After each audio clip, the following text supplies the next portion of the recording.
نفرت مت پیدا کرنا اے اللہ ہمارے دلوں کو ہم سے پہلے جو اہل ایمان گزرے ہیں، ہمارے جو اسلاف صحابہ تابعین تبع تابعین پکے سچے اہل ایمان جنہوں نے علم کی خدمت کی، دین کی خدمت کی، اسلام کی خدمت کی، قربانیاں پیش کی، یہاں تک کہ یہ دین ہم تک محفوظ شکل میں پہنچا ہے، ان کے سلسلے میں ہمارے دل میں کینہ مت پیدا کرنا۔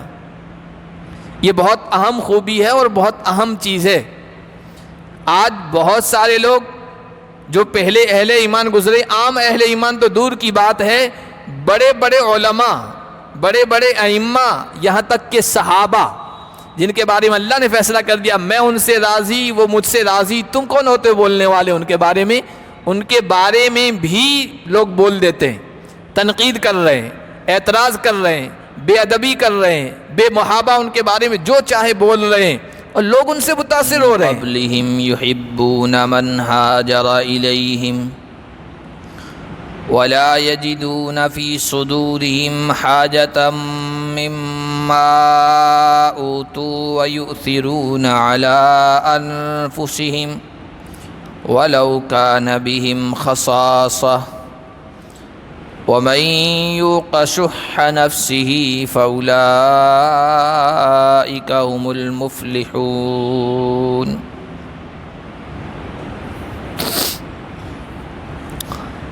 آج کے درس کا آغاز ہم اللہ کے فضل و کرم سے سورۃ الحشر کی آیت نمبر 9 سے کر رہے۔ پچھلے درس میں ہم پڑھ چکے ہیں کہ یہودیوں کے قبیلے بنو نذیر کو جلا وطن کیا گیا تھا، تو ان کی زمینیں، ان کے باغات مسلمانوں کے قبضے میں آئے تھے۔ اب وہ مال جائیداد کہاں خرچ کرنا چاہیے، کن کو دینا چاہیے، ان میں کن کن کا حق ہے، اللہ تعالیٰ نے ان کو بیان فرمایا ہے۔ کچھ ہم پہلے پڑھ چکے ہیں کہ وہ اللہ کے لیے، رسول کے لیے، رشتہ داروں کے لیے، یتیموں، مسکینوں، مسافروں کے لیے، اور پھر یہ فرمایا تھا کہ للفقراء المہاجرین، ان فقیر مہاجروں کے لیے جنہوں نے ہجرت کی اور جنہیں اپنا گھر، اپنا در، اپنا سب کچھ چھوڑنا پڑا، اور انہوں نے اللہ کی رضا کے لیے، دین کی مدد کے لیے سب کچھ چھوڑنا گوارا کر لیا، اور بے گھر بے در ہو کر دوسری جگہ آگے ہجرت کر لی، ان کا بھی اس میں حق ہے۔ آج جو آیتیں پڑھی اس میں اللہ تعالیٰ نے انصار کی خوبیاں بیان فرمائی۔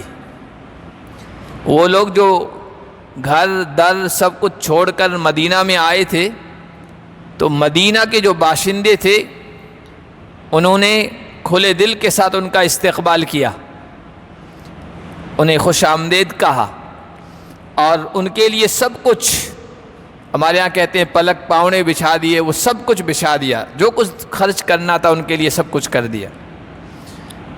تو فرمایا اس مال فیء میں سے ان انصار کا بھی حق ہے، والذین تبوؤا الدار والایمان من قبلہم،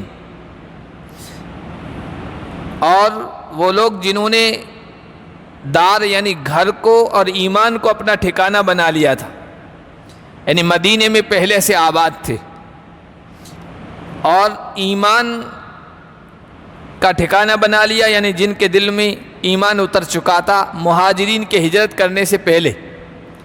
مہاجروں نے ہجرت تو انصار کے کہنے پہ کی تھی، نبی پاک صلی اللہ علیہ وسلم سے جب حج کے موسم میں ملے تھے اور پھر دیکھا کہ یہاں پر ان پر ظلم و ستم ہو رہا ہے، تو کہا کہ آپ ہمارے یہاں مدینہ آ جائیے، ہم آپ کی کھلم کھلا مدد کریں گے۔ تو پھر اللہ کے نبی نے آہستہ آہستہ صحابہ سے کہا اب مدینہ چلے جاؤ، بعد میں اللہ کے نبی بھی چلے گئے تھے۔ اس لیے علماء کرام نے لکھا ہے کہ اس اعتبار سے کہ مدینے میں رہنے والے یہ جو انصار تھے، یہ اللہ کے نبی صلی اللہ علیہ وسلم پر ایمان دل کے جذبے کے ساتھ لائے تھے۔ مدینہ جو فتح ہوا ہے یہ ایمان کی بنیاد پر، اخلاق کی بنیاد پر فتح ہوا ہے۔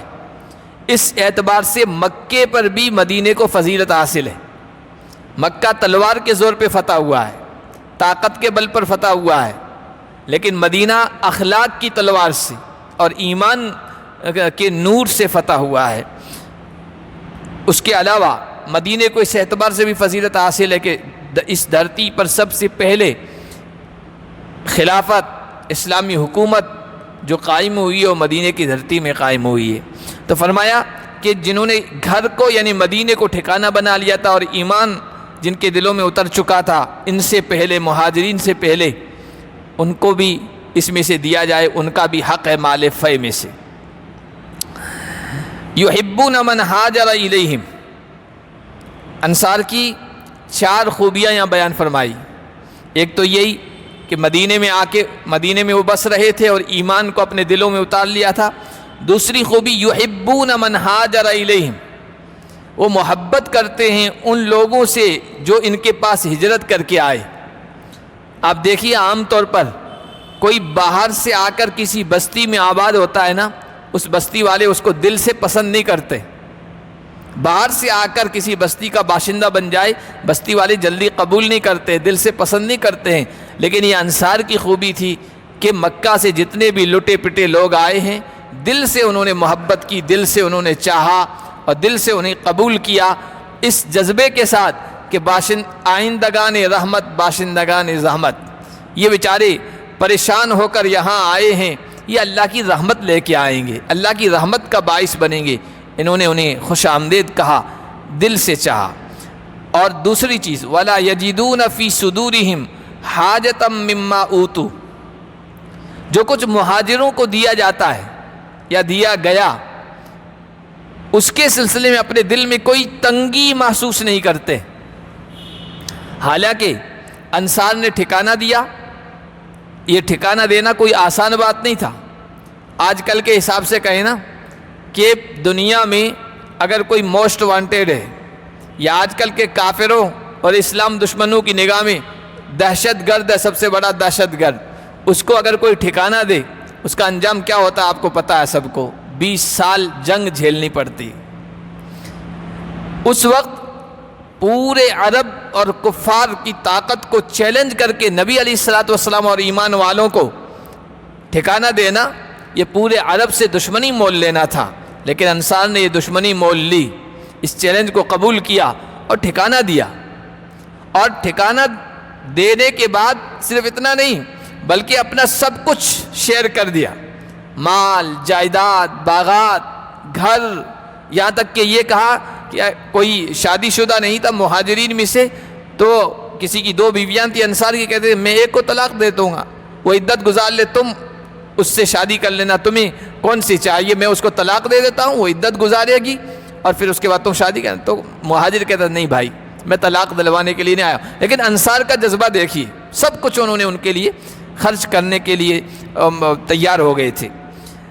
پھر جب یہ مال آیا، مال غنیمت آیا، تو ہونا تو یہ چاہیے کہ ٹھیک ہے مہاجرون نے بھی ہجرت کی ہے، اپنا قربان کیا ہے، قربانی دی ہے، لیکن انصار کی بھی قربانی کوئی کم نہیں تھی۔ اللہ کے نبی صلی اللہ علیہ وسلم نے ان کو بھی دینا چاہیے تھا، لیکن اللہ کے نبی چاہتے تھے جو بے گھر ہیں بے در ہیں ان کو گھر مل جائے، ٹھکانہ مل جائے، ان کو بھی خوشحالی مل جائے۔ تو اللہ کے نبی صلی اللہ علیہ وسلم نے انصار کو جمع کیا۔ انصار کو جمع کرنے کے بعد کہا اے انصار کے لوگوں، یہ مال آیا ہے، غنیمت آئی ہے اور میں اس کو تقسیم کرنا چاہتا ہوں، اگر تم چاہو تو میں مہاجرین کو بھی تم کو بھی دوں، آدھا آدھا تقسیم کر دوں، اور اگر تم چاہو پسند کرو تو یہ میں ان مہاجرین کو دے دوں، ان مہاجرین کو دے دوں تاکہ وہ سیلف اپنے پیروں پر کھڑے ہو جائیں، ہے نا، اپنے اوپر اپنا ٹھکانہ بنا لیں، گھر بنا لیں، اپنا ذریعہ معاش بنا لیں، پیسہ آ جائے گا کچھ ان کے پاس تو یہ تم پر بوجھ نہیں بنیں گے۔ تو انصار کا دیکھیے جذبہ، انصار کے سردار تھے حضرت سعد بن عبادہ، سعد بن معاذ رضی اللہ تعالیٰ عنہما، کہنے لگے یا رسول اللہ آپ سب ان کو دے دیجیے، وہ اس کے مستحق ہیں، اور دینے کے بعد بھی ہم تو یہی چاہیں گے کہ ہمارے ساتھ رہیں، جس طرح ہم پہلے ان کا تعاون کرتے تھے، پہلے دیتے تھے، سب کچھ اپنا دیا، اب بھی ہم چاہتے ہیں کہ وہ ہمارے ساتھ ہی رہیں اور یہ مال بھی آپ ان کو دے دیں۔ اس جذبے کے ساتھ انہوں نے ان کو قبول کیا تھا۔ اور مال دیا گیا تو انہوں نے اپنے دل میں تنگی محسوس نہیں کی کہ ان کو کیوں دیا گیا، ہم کو کیوں نہیں دیا گیا، قربانی تو ہماری بھی تھی۔ تو دوسری خوبی کہ جو کچھ ان کو دیا جاتا ہے دل میں تنگی محسوس نہیں کرتے ہیں۔ وَيُؤْثِرُونَ عَلَىٰ أَنفُسِهِمْ وَلَوْ كَانَ بِهِمْ خَصَاصَةٌ، تیسری خوبی ان کی بتائی کہ اپنے دل میں اپنے اوپر دوسروں کو ترجیح دیتے ہیں، اگرچہ خود کو محتاجگی ہو، خود کو ضرورت ہو، خود بے گھر ہیں لیکن دوسروں کو گھر اور ٹھکانہ دے رہے ہیں، خود بھوکے ہیں لیکن دوسروں کو کھانا کھلانے کی فکر کر رہے ہیں، خود محتاج ہیں لیکن دوسروں کے سلسلے میں فکر مندی کر رہے ہیں۔ تو خود محتاج ہونے کے باوجود دوسروں کی فکر کرتے ہیں، دوسروں کو اپنے اوپر ترجیح دیتے ہیں، خود کی جان کے لالے پڑے ہوئے ہیں لیکن دوسروں کی جان بچانے کی فکر میں لگے رہتے ہیں۔ یہ انصار کی تیسری خوبی ہے، اور اس پر بے شمار واقعات، صحابہ کے واقعات ہیں، یہ صحابہ کے بارے میں کہا جا رہا ہے۔ مشہور واقعہ ہے انصاری صحابی کا، علماً حضرت ابو طلحہ کا ہے۔ اللہ کے نبی صلی اللہ علیہ وسلم کے مہمان آتے تھے تو اللہ کے نبی سب سے پہلے اپنے گھر میں معلوم کرتے تھے کچھ کھانے پینے کا ہے تو مہمان کو کھلا دیتے تھے، نہیں ہوتا تھا تو اعلان کرتے تھے صحابہ میں کون نبی کے مہمان کو لے جائے گا۔ ایک مرتبہ اسی طرح کا کوئی آدمی آیا، کہنے لگا مجھے بہت بھوک ہے، تنگی میں ہوں، پریشانی میں ہوں۔ اللہ کے نبی صلی اللہ علیہ وسلم نے اپنی ازواج مطہرات کے پاس پیغام بھیجا تو 9 کی 9 بیویوں کی طرف سے پیغام آیا، ہمارے یہاں کھانے کے لیے کچھ بھی نہیں۔ تو اللہ کے نبی نے کہا کون اللہ کے نبی کے مہمان کو لے جائے گا؟ حضرت ابو طلحہ نے کہا رسول اللہ میں لے جاؤں گا۔ گھر لے کے آئے، گھر میں بیوی سے پوچھا کچھ کھانے پینے کو ہے؟ تو بیوی نے کہا کھانے کو تو ہے لیکن اتنا ہی ہے جتنے بچوں کا ہے، ہمارے لیے کافی بھی نہیں، صرف بچوں کے لیے۔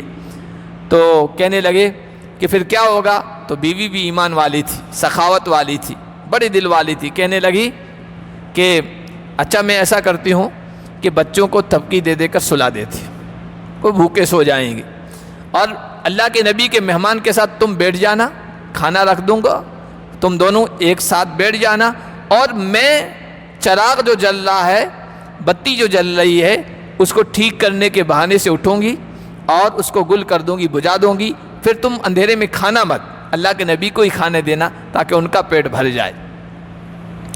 انہوں نے دونوں صحابہ صحابیہ نے، دونوں نے، میاں بیوی نے ایسا ہی کیا۔ اللہ تبارک و تعالیٰ کو ان کی یہ ادا اتنی پسند آئی، خود بھوکے رہ رہے ہیں، بچوں کو بھوکا سلا رہے ہیں، اللہ کے نبی کے مہمان کی فکر کر رہے ہیں۔ تو آیتیں اتری، صبح جب وہ اللہ کے نبی کے پیچھے نماز پڑھ کے فارغ ہوئے نا تو اللہ کے نبی صلی اللہ علیہ وسلم نے بلایا کہ جبرائیل امین آئے ہیں اور تمہارے بارے میں بتایا کہ مدینے میں ایسے لوگ ہیں جو خود بھوکے رہ کر، خود محتاج رہ کر دوسروں کو کھلاتے ہیں، دوسروں کی حاجتوں کو پورا کرتے ہیں۔ یؤثرون علی انفسہم ولو کان بہم خصاصہ۔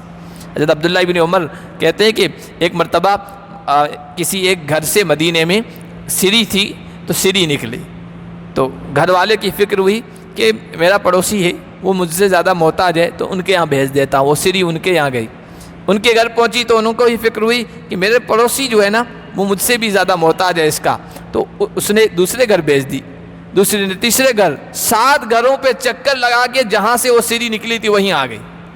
ہر آدمی دوسرے کی فکر میں لگا ہوا ہے کہ مجھ سے زیادہ وہ محتاج ہوگا، وہ فقر و فاقے کا شکار ہے، میں اس کے یہاں بھیج دوں۔ تو یہ خوبی یؤثرون علی انفسہم ولو کان بہم خصاصہ، کہ وہ اپنے اوپر دوسروں کو ترجیح دیتے ہیں اگرچہ انہیں خود کو محتاجگی ہو، ضرورت ہو۔ ومن یوق شح نفسہ فاولئک هم المفلحون۔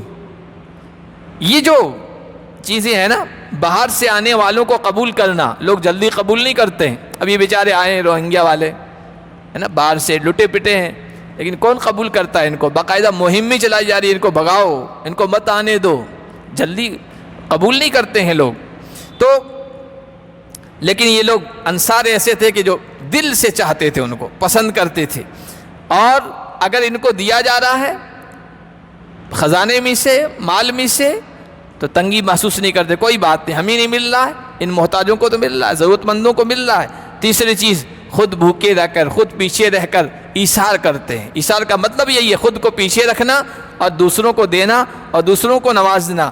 ومن یوق شح نفسہ، یہ وہی کر سکتا ہے جس کے دل میں فیاضی ہو، سخاوت ہو، خرچ کرنے کا جذبہ ہو، دریا دل جو رکھتا ہو، فیاضی رکھتا ہو۔ اللہ نے فرمایا جو اپنے نفس کے شح سے، ایک ہوتا ہے بخل، بخیلی، ایک ہوتا ہے شح، شح کا درجہ بخل سے بڑا ہوا ہے، عوامی زبان میں ترجمہ کہیں نا تو مکھی چوس کہہ لیجیے، ایک تو کہتے ہیں یہ بخیل ہے، تو بخیل پھر بھی ٹھیک لفظ ہے، مکھی چوس اس سے خطرناک لفظ ہے.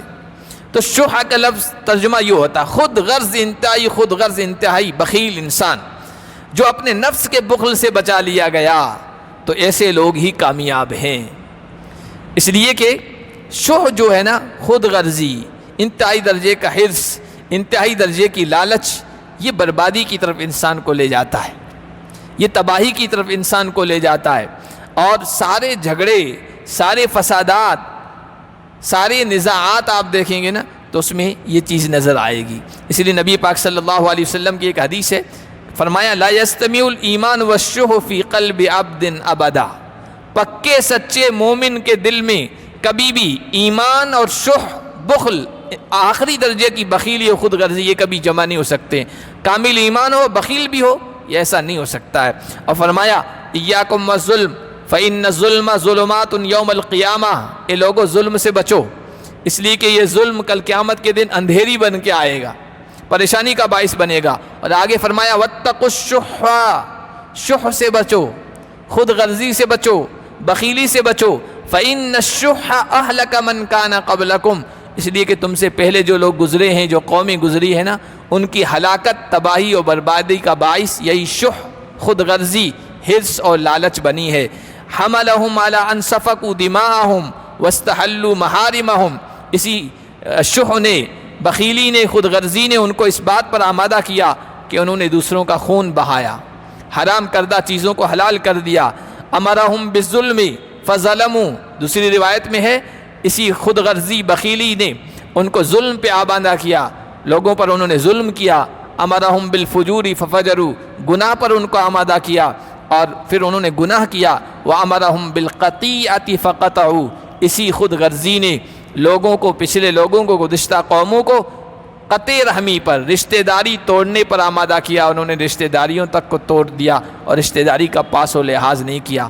آج بھی ہے پچھلی قوموں کا، تو کیا آج بھی آپ دیکھیے مال ہی کی وجہ سے، مال کی حرص کی وجہ سے، دولت کی حرص کی وجہ سے ایسے واقعات آتے ہیں بھائی نے بھائی کو قتل کر دیا، بھائی نے بہن کو مار دیا، بلکہ بیٹے نے باپ تک کو گولی مار دی. اس طرح کے واقعات آتے ہیں صرف پیسے اور دولت کی بنیاد پر. یہی شح ہے، یہی خود غرضی ہے جس کی وجہ سے تباہی آئی پچھلی قوموں پر اور بربادی آئی. فرمایا جو آدمی اپنے نفس کے بخل سے بچا لیا گیا وہ ایسا آدمی کامیاب ہے. اور یہ بات یاد رکھیے کہ بخل یہ انسان کے مزاج میں اور طبیعت میں ہے، اس کے خمیر میں ہے. اس لیے کہ انسان کو جو پیدا کیا گیا ہے نا، مٹی سے پیدا کیا گیا ہے، مٹی سے، خاک سے. اور مٹی اور خاک کی جو صفت ہے وہ امساک ہے، روک کے رکھنا ہے. یہ جو زمین ہے نا، زمین کے اندر کتنے خزانے دفن ہیں، لیکن کبھی زمین اس کو اگلتی ہے، نکالتی ہے؟ نہیں نکالتی ہے. زمین کے مزاج میں، مٹی کے مزاج میں بخل ہے. تو انسان کے اندر بخل تو رہے گا، بخیلی تو رہے گی، لیکن ایک طبیعت بن جانا کسی کا، بخیلی طبیعت بن جائے، مزاج بن جائے، وہ ہلاک دہ ہے، وہ نقصان دہ ہے. اب یہ کیسے ختم ہوگی کہ طبیعت نہ بنے؟ انسان اپنے نفس پہ بوجھ ڈال کے کچھ نہ کچھ خرچ کرتا رہے، خرچ کرتا رہے گا، کرتا رہے گا، کرتا رہے گا، پھر مزاج بن جائے گا. پھر اللہ کی راہ میں خرچ کرنا انسان کے لیے کچھ بھی مشکل نہیں ہوگا. پھر لاکھوں کروڑوں خرچ کرنا بھی کچھ مشکل نہیں ہوگا. کرتے ہیں نا اللہ کے بندے، بہت سارے کرتے ہیں، اور بہت سارے کروڑ پتی، ارب پتی، لکھ پتی ہیں، لیکن 10 روپے نکالنا ان کے لیے مشکل ہوتا ہے، کیونکہ بخل تو ہے ہی اندر خمیر میں، خاک سے بنا ہوا ہے، لیکن اس مزاج خرچ کرنے کا نہیں بنایا تو بہت مشکل کام ہوتا ہے. والذین جاؤوا من بعدہم یقولون ربنا اغفر لنا ولاخواننا الذین سبقونا بالایمان. مال فے میں مہاجرین کا حق ہے، انصار کا حق ہے، اور ان کا بھی حق ہے جو ان مہاجرین و انصار کے بعد آئیں، یہ ہم لوگ بھی شامل ہیں، یہ سارے اہل ایمان ہیں. لیکن ان کی آگے کی خوبی دیکھیے، بعد میں انصار و مہاجرین یہ دونوں صحابہ ہیں، ان کے بعد آنے والے جو اہل ایمان ہیں ان کے اندر 2 خوبیاں ہونی چاہیے تو ہی مال غنیمت، مال فے کے حقدار ہوں گے، ورنہ وہ محروم ہو جائیں گے. پہلی خوبی، 2 خوبیاں ہیں. ایک یہ کہ اپنے سے پہلے جو اہل ایمان گزرے ہیں ان میں سب سے اعلیٰ درجہ صحابہ کا ہے، چاہے مہاجرین و انصار، ان کے حق میں وہ دعا کرتے رہتے ہیں کہ اللہ ان کی کوتاہیوں کو معاف کر دے، جو ہم سے پہلے ایمان میں گزرے ہیں ان کی کوتاہیاں معاف کر دے، ان کو بخش دے، ان کی مغفرت کا فیصلہ فرما دے۔ اپنے سے پہلے اہل ایمان کے سلسلے میں یہ دعا کرتے رہتے ہیں، ایک خوبی ہے۔ دوسری، وَلَا تَجْعَلْ فِي قُلُوبِنَا غِلًّا لِّلَّذِينَ آمَنُوا، اور ہم سے پہلے جو اہل ایمان گزرے ہیں ان کے سلسلے میں ہمارے دلوں میں کوئی کینہ مت رکھنا، کوئی بغض مت پیدا کرنا، نفرت مت پیدا کرنا۔ اے اللہ ہمارے دلوں کو ہم سے پہلے جو اہل ایمان گزرے ہیں، ہمارے جو اسلاف، صحابہ، تابعین، تبع تابعین، پکے سچے اہل ایمان، جنہوں نے علم کی خدمت کی، دین کی خدمت کی، اسلام کی خدمت کی، قربانیاں پیش کی، یہاں تک کہ یہ دین ہم تک محفوظ شکل میں پہنچا ہے، ان کے سلسلے میں ہمارے دل میں کینہ مت پیدا کرنا۔ یہ بہت اہم خوبی ہے اور بہت اہم چیز ہے۔ آج بہت سارے لوگ جو پہلے اہل ایمان گزرے، عام اہل ایمان تو دور کی بات ہے، بڑے بڑے علماء، بڑے بڑے ائمہ، یہاں تک کہ صحابہ، جن کے بارے میں اللہ نے فیصلہ کر دیا میں ان سے راضی، وہ مجھ سے راضی، تم کون ہوتے بولنے والے ان کے بارے میں، ان کے بارے میں بھی لوگ بول دیتے ہیں، تنقید کر رہے ہیں، اعتراض کر رہے ہیں، بے ادبی کر رہے ہیں، بے محابہ ان کے بارے میں جو چاہے بول رہے ہیں، اور لوگ ان سے متاثر ہو رہے ہیں۔ متاثر اس لیے ہو رہے ہیں کہ اچھے اسپیکر ہیں، اچھے بولنے والے ہیں، آیت جب پیش کرتے ہیں فلاں صورت فلاں نمبر، حدیث پیش کرتے ہیں تو حدیث کی نمبرنگ پیش کرتے ہیں، بس اس پر لوگ خوش ہیں کہ بھائی بڑا ماہر ہے، بڑا جانکار ہے، لیکن صحابہ پر بول رہا ہے، وہ اہل ایمان پر بول رہا ہے۔ اور دو چیزیں ایسے لوگوں کے اندر ہوتی ہے، ایک قلت تعبد، ایک قلت تعدب، یعنی عبادت وہ کم کرتے ہیں، فرض نماز پڑھ لی بس کافی ہے، باقی کچھ کرنے کی ضرورت ہی نہیں، نوافل ہے، سنن ہے، ان کو مانتے ہی نہیں، ان کی طرف کوئی توجہ ہی نہیں ہوتی ہے، تعبد یعنی عبادت میں کمی ہوتی ہے ان کے اندر۔ دوسرا قلت تعدب، دین پورا ادب کا نام ہے، اللہ کا ادب، رسول کا ادب، مسجد کا ادب، اہل ایمان کا ادب، بڑوں کا ادب، بزرگوں کا ادب، اولیاء کا ادب، دین پورا کا پورا ادب کا نام ہے، لیکن ان میں ادب کی کمی ہوتی ہے۔ صحابہ تک کو بھی بغیر کچھ اسی طرح کے نام لے لیتے ہیں۔ اللہ کے نیک بندے جو ہم سے پہلے گزرے ہیں، جن کی بڑی قربانیاں ہیں، ان کے بارے میں جو کچھ چاہا بول دیا، بے محابہ، یہ اس کو کہتے ہیں قلت تعدب۔ تو آپ دیکھیے آج بہت سارے لوگ حضرت امیر معاویہ کے بارے میں بولتے ہیں، بے دھڑک بولتے ہیں، لوگ ان کو سن رہے ہیں۔ جس پر صحابی کا ٹائٹل لگ دیا، اس کے بارے میں اگر کوئی بول رہا ہے تو چاہے کتنا بڑا علامہ، فہامہ، بڑا بولنے والا، بڑا ماہر ہو، اس کی طرف توجہ نہیں دینا چاہیے، اس لیے کہ اللہ فرما رہا ہے بعد والے اہل ایمان کے اندر دو خوبی ہونا چاہیے، ایک تو یہ کہ اپنے پہلے سے اہل ایمان ہیں ان کے بارے میں دعا کرتے رہتے ہیں، ان کی کوتاہیوں کی مغفرت کی، اور دوسرا یہ دعا کرتے ہیں اے اللہ ان کے سلسلے میں ہمارے دل میں کوئی کینہ مت رکھنا، بغض مت رکھنا۔ اب دیکھیے ائمہ ہے نا، امام ابو حنیفہ، فلاں فلاں، یہ سب وہ لوگ ہیں جنہوں نے دین کی بڑی خدمت کی ہے، امام شافعی ہیں، امام احمد بن حنبل، ان کے علاوہ بے شمار علماء کرام ہیں، لیکن لوگ ان کے وہ تو بابے تھے، بت تھے، بابے کا لفظ استعمال کر کے ان کی توہین کرتے ہیں، تحقیر کرتے ہیں، حضرت عمر کے بارے میں تک بول دیتے ہیں، عمر کون ہوتا ہے فیصلہ کرنے والا، نبی نے جب یہ کیا ہے، اس طرح کے الفاظ، یہ تحقیر کے الفاظ ہوتے ہیں، توہین کے الفاظ ہیں، یہ اندر کے کینہ اور بغض پر دلالت کرتے ہیں۔ تو اللہ نے فرمایا بعد کے اہل ایمان یہ دعا کرتے ہیں اے اللہ ہم سے پہلے جو اہل ایمان گزرے ہیں ان کے سلسلے میں ہمارے دل میں کوئی کینہ مت رکھنا۔ یہ اگر چیز نہیں ہے نا کینہ کی، تو آپ یقین کریں ایسا آدمی جنتی ہے، سینہ پاک ہو کینے سے۔ عام اہل ایمان کے سلسلے میں بھی کینہ نہیں رکھنا چاہیے، چاہے جائے کہ بڑے خدمت گزار اور صحابہ کے بارے میں، دین کے بارے میں قربانیاں دینے والوں کے سلسلے میں کینہ رکھیں۔ وہ بہت مشہور حدیث ہے، آپ نے بار بار سنی ہوگی، حضرت انس کہتے ہیں اللہ کے نبی صلی اللہ علیہ وسلم بیٹھے تھے، ہم بیٹھے تھے، اتنے میں حضور نے کہا ابھی اس دروازے سے ایک آدمی آئے گا جنتی ہے۔ ہم نے دیکھا ایک انصاری صحابی تازہ وضو کیا ہوا ہے، بائیں ہاتھ میں جوتے پکڑے ہوئے آئے ہیں، ایک طرف جوتے رکھے نماز پڑھی، آ کے شاید بیٹھ گئے اور پھر مجلس ختم ہو گئی۔ دوسرے دن حضور نے یہی کہا، تیسرے دن حضور نے یہی کہا ابھی جنتی آئے گا۔ تو حضرت عبداللہ بن عمرو بن عاص صحابی تھے، بڑے عبادت گزار تھے، ان کے دل میں یہ بات پیدا ہوئی کہ میں معلوم کروں حضور نے 3 مرتبہ ان کو جنتی کہا ہے، 3 دن، اور کیا خوبی ہے ان میں جس کی وجہ سے جنتی قرار دیا گیا، میں معلوم کرنا چاہتا ہوں۔ اور یہ خود بڑے عبادت گزار تھے، راتوں کو کھڑے رہنے والے اللہ کے سامنے، دن بھر مطلب مسلسل نفلی روزے رکھنے والے۔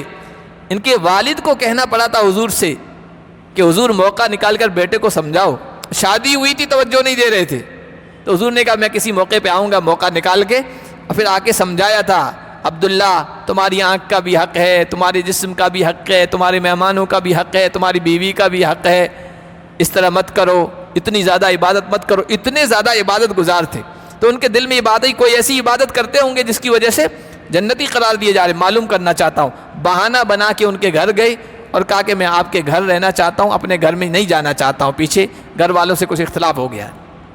انہوں نے کہا ٹھیک ہے، 3 راتیں رہے۔ ان کا خیال کیا تھا؟ راتوں کو رات بھر اللہ کے سامنے کھڑے ہوتے ہوں گے، قرآن کی تلاوت کرتے ہوں گے اور دعائیں کرتے ہوں گے، رات بھر اس طرح ہوں گے، کیونکہ ہمارے نزدیک جنتی آدمی تو وہی ہے جو بڑا عبادت گزار ہو، بہت زیادہ نفل پڑھنے والا ہو، نوافل عمل کرنے والا ہو، ان کے تصور بھی یہی تھا۔ 3 راتیں ہو گئی، انہوں نے کوئی زیادہ عمل نہیں دیکھا، ہاں صرف اتنا دیکھا، رات میں جب اس بندے کی آنکھ کھلتی ہے، کروٹ لیتے ہیں نا، تو اللہ اکبر تسبیح کے الفاظ کلمات کہہ کر پھر سو جاتے۔ عشاء جماعت کے ساتھ پڑھی، جا کے سو گئے، فجر جماعت کے ساتھ پڑھ لی، بس۔ تیسرے دن کہنے کہ لگے کہ میں آپ کے پاس آیا تھا، اس وجہ سے آیا تھا کہ اللہ کے نبی کی زبانی آپ کے بارے میں یہ جملے سنے تھے، تو میں معلوم کرنے آیا تھا آخر آپ کا کون سا ایسا عمل ہے میں بھی کرنے لگ جاؤں۔ تو انہوں نے کہا کہ بھائی عمل تو وہی ہے جو تم نے دیکھے، اس کے علاوہ کچھ بھی نہیں ہے۔ تو کہ ٹھیک ہے، پھر وہ جانے لگے، واپس بلایا، کہا کہ بھائی عمل تو وہی ہے جو تم نے دیکھا ہے 3 دن، ہاں ایک اور چیز ہے میرے اندر، غیر انی لا اجد فی نفسی لأحد من المسلمین غشا، کسی مسلمان کے سلسلے میں اپنے دل میں اپنے نفس میں کوئی کینہ نہیں رکھتا ہوں، ولا احسد علی خیر آتاہ اللہ ایاہ، اور جو اللہ میرے کسی مسلمان بھائی کو خیر، بھلائی، مال، دولت، خوشحالی، کوئی بھی نعمت دے رکھی، اس کے سلسلے میں حسد نہیں کرتا ہوں، جلن نہیں رکھتا ہوں، یہ ہے۔ تو عبداللہ بن عمر بن عاص کی زبان سے فوراً نکلا، ہاں یہ وہ خوبی ہے جس کے طاقت ہمارے اندر نہیں ہے، یہ ہمارے اندر نہیں ہے، یہ بہت اہم چیز ہے۔ حضرت فضیل بن عیاض رحمۃ اللہ علیہ، اللہ والے گزرے ہیں، انہوں نے ایک جملہ کہا کہ پہلے جو بزرگ گزرے ہیں، اللہ والے گزرے ہیں، جنہوں نے اللہ کے ہاں بڑا مقام پایا، کہا کہ انما ادرکا من عندنا ما ادرکا، جو بلند رتبہ جس نے بھی پایا ہمارے یہاں، وہ 3 خوبیوں کی وجہ سے، ایک سخاوت النفس، دل کی فیاضی، سخی ہیں اس کی وجہ سے، دوسرا سلامت الصدر، سینہ ان کا کینے سے پاک ہے اس وجہ سے، تیسرا النصح للامہ، ہر امتی کے سلسلے میں ان کے دل میں خیر خواہی کا، بھلائی کا جذبہ ہے۔ یہ 3 خوبیاں تھیں جس کی وجہ سے انہوں نے بلند درجات پائے۔ حضرت ابو دجانہ صحابی ہیں، آخری وقت آیا، بیمار تھے، لوگ عیادت کے لیے آئے، انسان کا آخری وقت بہت مشکل وقت ہوتا ہے، بیمار بھی تھے، آخری وقت تھا، لوگوں نے دیکھا چہرہ خوشی کی وجہ سے تمتما رہا ہے، ایک دم چمک رہا ہے چاند کی طرح۔ لوگوں نے پوچھا یہ آخری وقت ہے، پریشانی کا عالم ہے اور آپ کا چہرہ چاند کی طرح چمک رہا ہے، وجہ کیا ہے؟ تو انہوں نے کہا میں اپنے اندر جو چیزیں پاتا ہوں مجھے یقین ہے، اللہ پر بھروسہ ہے کہ ان کی وجہ سے اللہ میرے مغفرت کا اعلان کر دے گا اور نجات پا جاؤں گا۔ پھر کہا ایک تو یہ کہ لا یعنی باتوں اور کاموں سے میرا کوئی تعلق نہیں تھا، جس سے میرے کوئی سروکار نہیں، خواہ اس میں نہیں پڑتا تھا، نہ باتوں میں نہ کاموں میں۔ دوسرا کان قلبی سلیما للمسلمین، تمام مسلمانوں کے سلسلے میں میرا دل جو ہے نا وہ پاک صاف تھا۔ اس لیے حضرت انس سے حضور نے کہا تھا، حضرت انس خادم تھے، کہا یا بنیا، میرے بیٹے انس، ان قدرتا ان تمسیا وتصبح وما فی قلبک ولیس فی قلبک غش لاحد من المسلمین ففعل، اگر تم صبح کرو، شام کرو اور اس طرح کرو کہ کسی مومن کے سلسلے میں تمہارے دل میں کوئی کھوٹ، کوئی بغض، کوئی کینہ، کوئی نفرت نہیں ہے تو ایسا ضرور کرنا۔ اور کہا اے انس یہ میری سنت ہے، میری سنت یہی ہے، اور جو میری سنت پر عمل کرے گا وہ جنت میں میرے ساتھ ہوگا۔ اس لیے علماء نے لکھا اقصر طریق للجنہ سلامت الصدر، شارٹ راستہ جنت میں جانے کا، جنت میں جانے کا جو سب سے شارٹ راستہ ہے، مختصر راستہ ہے، آسانی کے ساتھ سیدھے جنت میں پہنچ جائیں گے، وہ ہے سلامت الصدر، انسان کا سینہ کینے سے پاک ہو۔ اللہ نے فرمایا الا من اتی اللہ بقلب سلیم، جو سلامتی والا دل لے کے آئے گا نا اس کے جنت قریب کر دی گئی ہے۔ 19 پارے میں اللہ نے ارشاد فرمایا۔ تو یہاں تو صحابہ کے بارے میں کہا کہ بعد والے یہ دعا کرتے ہیں اللہ اہل ایمان کے سلسلے میں ہمارے دلوں میں کوئی کینہ نہ رکھنا۔ ربنا انک رؤوف الرحیم، پروردگار تو بڑا شفیق ہے، بڑا مہربان ہے، تو رحم کرنے والا ہے، ہم پر بھی رحم فرما، شفقت فرما، ہمارے اگلے اہل ایمان پر بھی شفقت فرما، رحم فرما۔ آگے بھی ایک رکوع اسی سلسلے میں ہے، یہودیوں اور منافقوں ہی کے سلسلے میں، اور اہم ہے۔ اس کے بعد ایک اور رکوع ہے جس میں بتایا تھا کہ سب سے زیادہ اللہ کے اسماء جو حسنی ہے، اچھے نام ہیں، وہ اس رکوع میں آئے۔ تو انشاءاللہ اگلے درسوں میں ہم پڑھیں گے۔